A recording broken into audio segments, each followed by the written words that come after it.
नमस्कार, मैं हूं ललित शर्मा। आप देख रहे हैं इंडिया डेली। गणतंत्र दिवस पर हम आपको भारतीय सेना की एक ऐसी चीज की जानकारी देने जा रहे हैं जिसके बारे में आम इंसान नहीं जानता। कर्तव्य पथ पर परेड के दौरान टैंकों पर जो जंजीरें दिखी वह चर्चा का विषय बन गई। आम लोग समझ रहे हैं कि ये सजावट का तरीका था, पर ऐसा नहीं है। ये सिर्फ सजावट नहीं बल्कि जंग में दुश्मन की सबसे खतरनाक चालों को बेअसर करने की रणनीति है। इसको आम आदमी नहीं समझ सकता, पर सेना को पता है ये रणनीति कितनी जरूरी है। 26 जनवरी 2026 को कर्तव्य पथ पर जब सेना के टैंक आगे बढ़े तो लोगों की नज़र उनके पिछले हिस्से पे लटकी भारी जंजीरों पर टिक गई। पहली नज़र में ये आम चीज लगी, लेकिन सैन्य जानकारों के लिए ये साफ संकेत था कि ये परेड सिर्फ शक्ति का प्रदर्शन नहीं थी बल्कि फ्यूचर की जंग का संदेश भी था। आज की लड़ाइयां पुराने तरीके से नहीं लड़ी जाती। अब दुश्मन सब सामने से नहीं बल्कि ऊपर से वार करता है। ड्रोन और रॉकेट सबसे बड़ा खतरा बन चुके हैं। ऐसे में सेना ने टैंक की सुरक्षा का तरीका भी बदला है। यही वजह है कि जंजीरें आज टैंक का अहम हिस्सा बन गई। क्या जंजीरें टैंक की ढाल हैं? टैंक पर लगी ये जंजीरें सीधी भाषा में कहें तो चलती फिरती ढाल हैं। जब कोई ड्रोन या रॉकेट टैंक के पास आता तो वह पहले इन जंजीरों से टकराता है। इससे विस्फोट की दिशा बदल जाती है। कई बार धमाका टैंक के पहले ही हो जाता है। इससे टैंक को सीधा नुकसान नहीं पहुंचता। अंदर बैठे जवान भी सुरक्षित रहते हैं। जंग में कुछ सेकंड और कुछ इंच की दूरी जान बचा लेती है। ये जरूरी काम जंजीरें करती हैं। ड्रोन युद्ध में क्यों जरूरी हुई?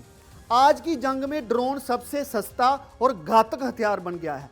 दुश्मन दूर बैठकर हमला करता है। ड्रोन ऊपर से टैंक के कमजोर हिस्से को निशाना बनाते हैं। ऐसे हमलों से बचना पहले मुश्किल था। जंजीरें ड्रोन के स्टीक बार को बिगाड़ देती हैं। ड्रोन का हमला जंजीरों से उलझकर बेअसर हो जाता है।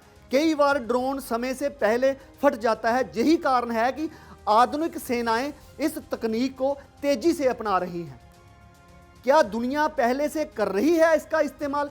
ये तरीका नया नहीं है, लेकिन अब इसका मतलब बढ़ गया है। रूस और यूक्रेन युद्ध में ये तकनीक खुलकर सामने आई। दोनों देशों के टैंकों पर ऐसी जंजीरें दिखेंगी। इजराइल की सेना भी सालों से अपने टैंकों में ये सुरक्षा इस्तेमाल कर रही है। वार के अनुभव से ये साबित हुआ है कि ये सस्ता लेकिन असरदार तरीका है। भारी तकनीक के साथ छोटे उपाय भी काम आते हैं। भारत ने भी इन्हीं अनुभवों से सीख ली है। भारतीय सेना ने क्या संदेश दिया? गणतंत्र दिवस परेड में ऐसी जंजीरें दिखाना कोई संजोग नहीं था। ये दुश्मन के लिए साफ चेतावनी थी। सेना ये बताना चाहती थी कि वह बदलती जंग के लिए तैयार है। भारत अब पुराने युद्ध के भरोसे नहीं बैठा। हर खतरे का जवाब उसने खोज लिया है। टैंक सिर्फ ताकत नहीं बल्कि समझदारी का प्रतीक बन चुका है। ये संदेश देश के भीतर और बाहर दोनों के लिए था। क्या टैंक अब पहले से ज्यादा सुरक्षित हैं? इस बार परेड में T-90 भीष्म और अर्जुन जैसे आधुनिक टैंक नजर आए। इन टैंकों पर लगी जंजीरें उनकी सुरक्षा और मजबूती को और सटीक बनाती हैं। इसका मतलब ये नहीं कि टैंक अजय हो गए हैं, लेकिन खतरा काफी हद तक कम हो गया है। जंग में 100% सुरक्षा कभी नहीं होती, फिर भी हर नया कदम जवान की जान बचाने की दिशा में होता है। यही सेना की असली ताकत है। क्या यह भविष्य की जंग की झलक है? गणतंत्र दिवस की परेड अक्सर आने वाले समय की तस्वीर दिखाती है। इस बार जंजीरों ने बता दिया कि भविष्य की जंग कैसी होगी। तकनीक तेज होगी, लेकिन सुरक्षा उपाय भी उतने ही स्मार्ट होंगे। भारत अपनी सेना को अनुभव और आधुनिक सोच से मजबूत कर रहा है।